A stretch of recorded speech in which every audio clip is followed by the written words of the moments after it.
అంటే fear. So మీ అందరూ seminars participate చేశారా? లాస్ట్ 4-5 months నుంచి సెమినార్స్ లో పార్టిసిపేట్. ఎన్నిసార్లు డయాస్ ఎక్కుంటాను?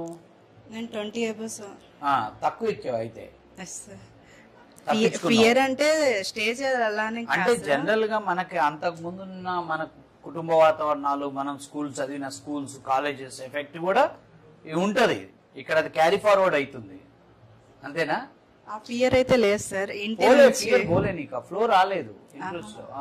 ఇంటి దగ్గర నుంచి జాబ్ ఇంటర్వ్యూ అయిన ప్రతిసారి అడుగుతూ ఉంటారు కదా సార్ ఏమైందని. ఎక్కువ ఇంటర్వ్యూ ప్రిపరేషన్ కన్నా అది ఆలోచించడం, ఇంటర్వ్యూ తర్వాత రిజల్ట్ వాళ్ళకి ఏమైందో అది వాళ్ళకి ఏం చెప్పాలి, అది ఎక్కువ డామినేట్ చేస్తారు. పేరెంట్స్ ప్రేమ శత్రువులు అన్నారు చూడు ఒక ఇంటర్వ్యూలో, అది వాళ్ళు మంచిగా అడుగుతారు కానీ మనకు అది ఒక రకమైన టెన్షన్, అది చాలా భయంకరమైన టార్చరు. ఎందుకంటే ఈఎంఐకి ఇన్ని ఇంటర్వ్యూలు పట్టడం అయినా కానీ సరే, 4 ఇంటర్వ్యూలు పెద్ద ఇంటర్వ్యూలు కాదు కానీ కనీసం ఫస్ట్ సెకండ్ ఇంటర్వ్యూలో నువ్వు చేసిన దానికి సెకండ్ థర్డ్ రౌండ్కి వెళ్ళలే అవలే, క్లియర్ అవ్వలే. Okay, right, very good. And anyhow you done excellent job. Right, next.